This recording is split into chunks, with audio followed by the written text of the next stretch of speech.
थुंग थुंग कंधे पर बोरा लटकाए दिन भर गलियों में भटकता रहता।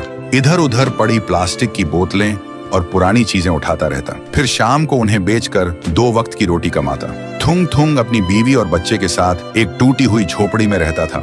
गरीबी इतनी थी कि कभी कभी नमक रोटी भी नसीब नहीं होती थी। भूख मिटाने के लिए पेड़ों के पत्तों का सहारा लेना पड़ता। फिर भी थुंग थुंग ने कभी चोरी का सहारा नहीं लिया। एक दिन थुंग थुंग थका हारा श्मशान के पास बैठा था। शाम ढल चुकी थी और हवा में जले हुए लकड़ों की बू थी।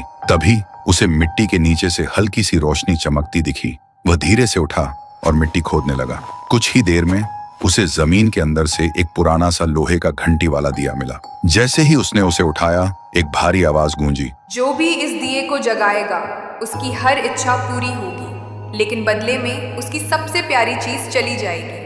थुंग थुंग का दिल जोर जोर से धड़कने लगा। वह मन ही मन सोचने लगा, सबसे प्यारी चीज मतलब क्या? वह घर लौटा और बीवी को सब बताया। बीवी ने ध्यान से सुना। उसकी आंखों में डर भी था और थोड़ी सी उम्मीद भी।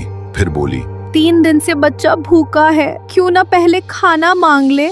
थुंग थुंग ने कांपते हाथों से दिया जलाया और धीरे से बोला, हे दिए, मेरे भूखे बच्चे के लिए अनाज दे दो, बस पेट भर खाना दे दो। अचानक पूरी झोपड़ी अनाज और रोटियों से भर गई। बीवी खुशी से रो पड़ी। लेकिन उसी रात थुंग थुंग ने देखा उसका बच्चा चुपचाप कोने में बैठा है और उसे पहचान नहीं रहा। सुबह तक बेटा उसका नाम भूल चुका था। थुंग थुंग टूट गया, लेकिन घर में अनाज था और भूख खत्म हो चुकी थी। उसने खुद को समझाया, बाद में बच्चे का इलाज करवा लूंगा। फिर उसने सोचा, एक और बार इस्तेमाल कर लेता हूँ। इस बार उसने मांगा, हे दिए, पक्का मकान और दुकान दे दो। पलक झपकते ही टूटी झोपड़ी की जगह एक सुंदर पक्का घर बन गया और बगल में भरी हुई दुकान खड़ी थी। थुंग थुंग खुशी से बीवी के पास दौड़ा, लेकिन उसने देखा उसकी बीवी पत्थर की मूर्ति बन चुकी थी।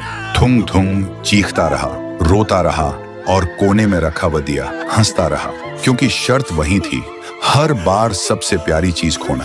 अब थुंग थुंग के पास बड़ा घर था, पर वह पूरी तरह अकेला पड़ गया था। वह रोते हुए पत्थर बनी बीवी को गले लगाकर बोला, मुझे ये अमीरी जिंदगी नहीं चाहिए।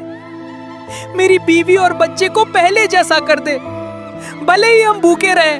दिए की हंसी अचानक रुक गई। एक तेज रोशनी हुई।